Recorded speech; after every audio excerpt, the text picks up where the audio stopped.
ایسے لوگوں کے لیے جو اپنی خواہشات کو پا کر بعد میں اس کی بے قدری کرتے ہیں۔ پیارے دوستو، بات آج کی نہیں ہے مگر آپ کو آج کی ہی لگے گی۔ سالوں پرانی بات ہے، ہندوستان میں ایک مسلم شخص جس کا نام علی جمال تھا رہا کرتا تھا۔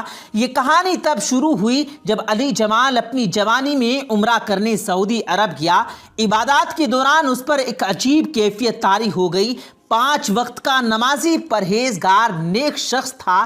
عمرے کے دوران زیارت کرتے ہوئے صفا مروہ کی پہاڑیوں پر اچانک سفید روشنی سی دکھائی دی اور اسے انتہائی خوبصورت حور پری کا چہرہ دکھائی دیا جو تھی تو نقاب پوش، مگر اس کا حسن و جمال ایسا تھا کہ وہ دیکھتا رہ گیا۔ اس حور کے سفید پر جو ہوا میں ہلکی ہلکی سرسراہٹ کر رہے تھے، یہ کیفیت چند سیکنڈز کی ہوگی دوستو، مگر چند سیکنڈز کی جھلک اس کو دیوانہ کر گئی۔ وہاں زائرین کی بھیڑ کی طرف دیکھتے اسے لگا کہ یہ منظر شاید سب نے دیکھا ہوگا، مگر دوستو یہ منظر شاید اسی نے دیکھا تھا۔ حقیقت میں یا تصور کی آنکھ میں یہ تو اللہ ہی جانتا ہے، لیکن ہوا کچھ یوں کہ باقی عمرے کے دنوں میں وہ بس اسی حور میں کھویا رہا۔ اس کے دل کا کسی صورت چین نہیں پا رہا تھا۔ وہ عمرہ کر کے گھر واپس لوٹا تو کھویا کھویا تھا۔ گھر میں اس کی بس ایک ماں تھی۔ باپ کا انتقال بچپن میں ہو چکا تھا۔ اس کے لیے اپنا کل سرمایہ صرف اس کی ماں ہی تھی، مگر عمرے سے واپسی پر وہ ماں کو بھی ویسے نہ ملا جیسے وہ ملا کرتا تھا۔ ماں نے فوراً بھاپ لیا کہ کچھ نہ کچھ تو مسئلہ ہے۔ اس نے پوچھا بھی، مگر علی جمال نے کوئی جواب نہ دیا۔ اس کے بعد علی جمال زیادہ تر عبادت میں مشغول رہتا۔ آدھی راتوں کو اٹھ کر جائے نماز پر دہاڑے مار کر روتا۔ ماں کا اکلوتا تھا۔ ماں کو فکر رہنے لگی۔ اس نے یہ ذکر اپنی ایک بہن سے کیا تو اسے مشورہ دیا گیا کہ بیٹے کی عمر اب شادی کی ہو چکی، اس کی شادی کر دو، دیکھنا ٹھیک ہو جائے گا۔ ماں کو یہ مشورہ مناسب لگا۔ اس نے علی جمال کا رشتہ تلاش کرنا شروع کر دیا۔ علی جمال کو جب یہ علم ہوا کہ ماں رشتے دیکھ رہی ہے تو اس نے ماں سے کہا کہ ماں میں شادی نہیں کروں گا۔ ماں نے کہا کیوں بیٹا، اب تمہاری عمر ہے اور میں تمہارے فرض سے فارغ ہونا چاہتی ہوں۔ علی جمال بولا آپ ضرور اپنا فرض ادا کیجئے، میرے لیے رشتہ تلاش مت کریں۔ ماں نے پوچھا کیا کوئی اور لڑکی تمہیں پسند ہے؟ اگر ایسا ہے تو بتا دو، میں تمہاری شادی وہیں کر دوں گی۔ علی جمال کہنے لگا ماں ایسا نہیں ہے، بس آپ رشتہ مت ڈھونڈیں۔ ماں بھلا کہاں ٹلنے والی تھی۔ اس نے پھر پوچھا بیٹا میں تمہاری ماں ہوں، تمہیں ماں اور باپ دونوں بن کر پالا ہے، تم مجھے بتاؤ کہ آخر مسئلہ کیا ہے، آخر کیا وجہ ہے، تم رشتے سے کیوں منع کرنے چاہتے ہو، کیا شادی نہیں کرنا چاہتے؟ علی جمال نے ماں سے پیار سے کہا ماں میں شادی کروں گا مگر کسی حور سے۔